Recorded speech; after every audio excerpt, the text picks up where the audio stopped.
smarter, sharper and more secure financial decisions. I'm Kavita Thapliyal and I'm here to help you take control of your money one conversation at a time, whether you're planning your retirement, investing in mutual funds, building or buying your first home, or just trying to make sense of market noise. This is the show that puts your financial goals at the center. From SIPs to stocks, loans to life insurance, budgets to Bitcoin, we decode the jargon, simplify the strategy and empower you with insights you can trust. Because when it comes to your hard-earned money, there's no room for guesswork, only informed, intentional choices. That's right. So stay with us, because at the Money Show, your financial freedom is not just our topic, it's our mission.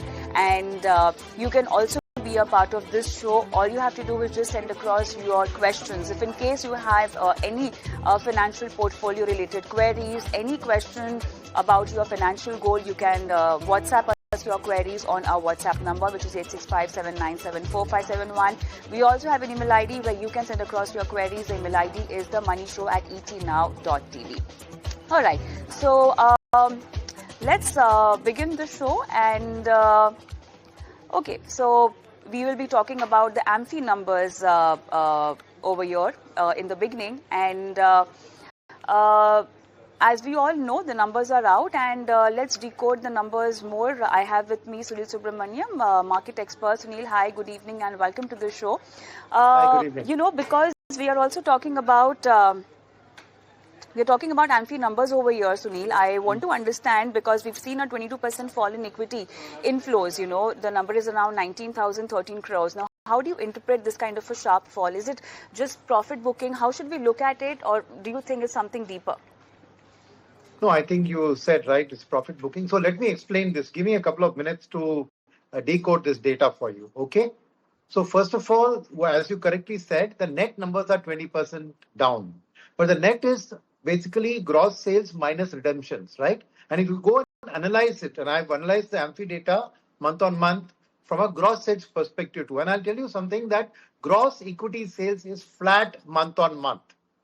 Okay, it's the redemptions which are up 5,000 crores over previous month. Why I say this is, there's one set of investors who are investing and another who are redeeming, who have invested years ago, who have made some good profits from the market. Maybe they have their needs coming up, or maybe they feel that it's a good time to take some money off the table. So it's a spike in the redemptions by 5,000 crores, which accounts for your 20% drop. So the entire drop, which is about 5,200 crores, what the 20% means, from 24,000 to 19,000, is entirely due to a spike in redemption. And that, I feel, is a healthy phenomenon, because unless people who are investing enjoy the profits and don't just look at the NAV and look at the paper profits, they're actually booking profits, cash off the table.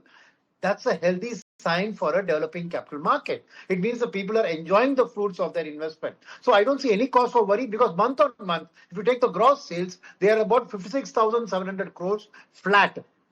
That's one point of view. The second point I want to make across here, as you know, in the middle of the month, we had the Indo-Pak skirmish, right, for 3 days. Naturally, there's a bit of panic around that. So what has happened is people who are investing in haven't panicked. Some people have booked profits, but they have diverted that money into hybrids. So I think what happens is that headline, we look at only the pure equity mutual funds. But to a customer, the equity-oriented hybrid category, whether you have balance advantage funds, you have multi-asset funds, and you have the aggressive hybrid funds. All of these are there. Now, the problem there is that the data includes arbitrage as a category. And because arbitrage is an institutional product, it's a substitute for liquid funds, because it's a more tax efficient way of short-term parking. So what you need to do is you need to take away arbitrage from that to understand the retail mindset. And I have done that work also. And believe it or not, month on month, there's a 20% rise in the hybrid category. So to a customer, he puts it in pure equity or hybrid based on his outlook for the market. So in a time of volatility, actually 2,000 crores more has come in gross sales into the hybrid category, and in terms of net, that is your redemptions also have actually come down in the hybrids. So net about 2,500 crores of additional money has come into hybrid. So remember, I'm taking away arbitrage from the hybrid number. So now when you add the two, yes, the numbers are down a bit, but overall gross flows into equity and hybrids is up 3% month on month.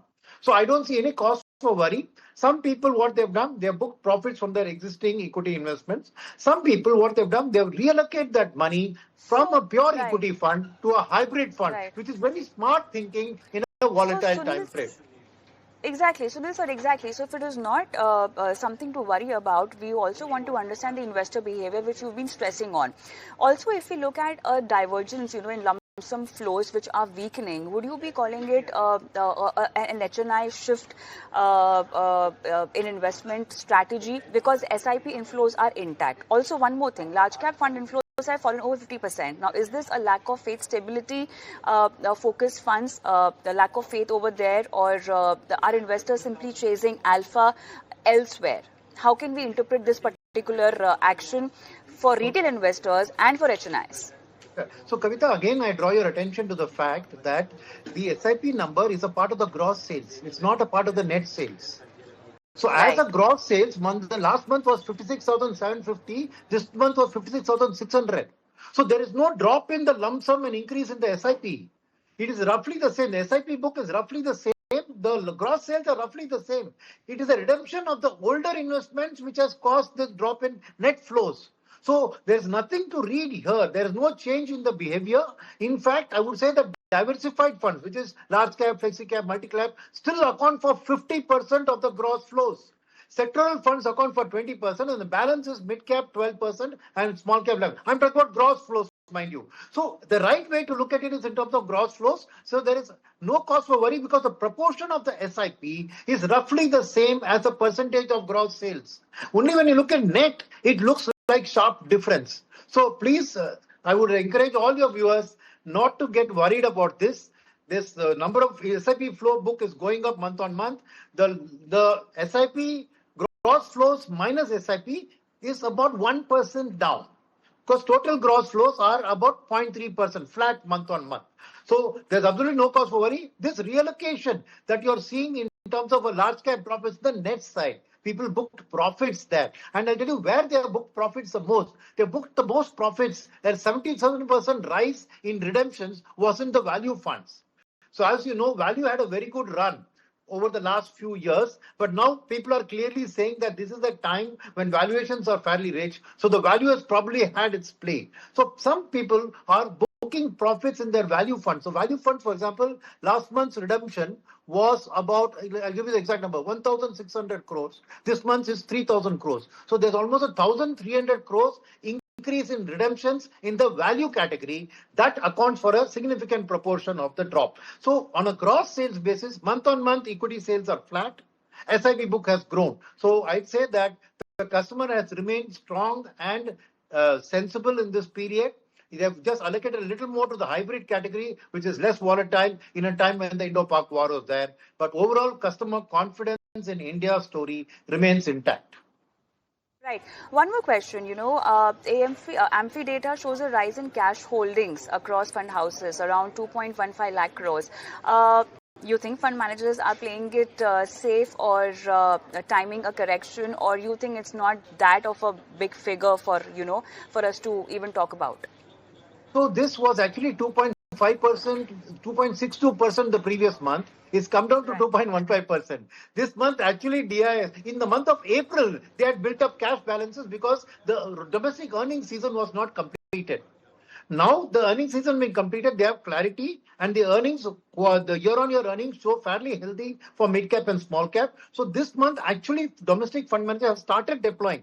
So 2.62% to 2.15%. So the about 35,000 crores of cash of last month has been deployed this month. So I think domestic fund managers have started deploying, and that's the reason, despite some FII withdrawals, we have seen that the market has been fairly healthy and sticking around the 25,000 mark. So I would say actually domestic fund managers are reducing their cash balances gradually as now there is clarity. But for a further reduction, we probably wait for the BTA clarity to emerge, because on sectors likely to be impacted by the BTA, fund managers are still cautious. So as and when a BTA signing happens and you get clarity around sectors, the rest of the deployment should go through. All right. Great. I think that will be all for the show today. Thank you so much for being on the show and helping our viewers understanding every aspect of these AMFI numbers. Sunil, thank you so much. I mean, it's a great sign that nothing to worry about, and in fact, investors have become smart enough to, reallocate and revamp their portfolio with different strategies. But then we move on and let's talk about de-risking strategies. What if you've invested in a particular investment instrument, for a long-term goal, and now you are nearing that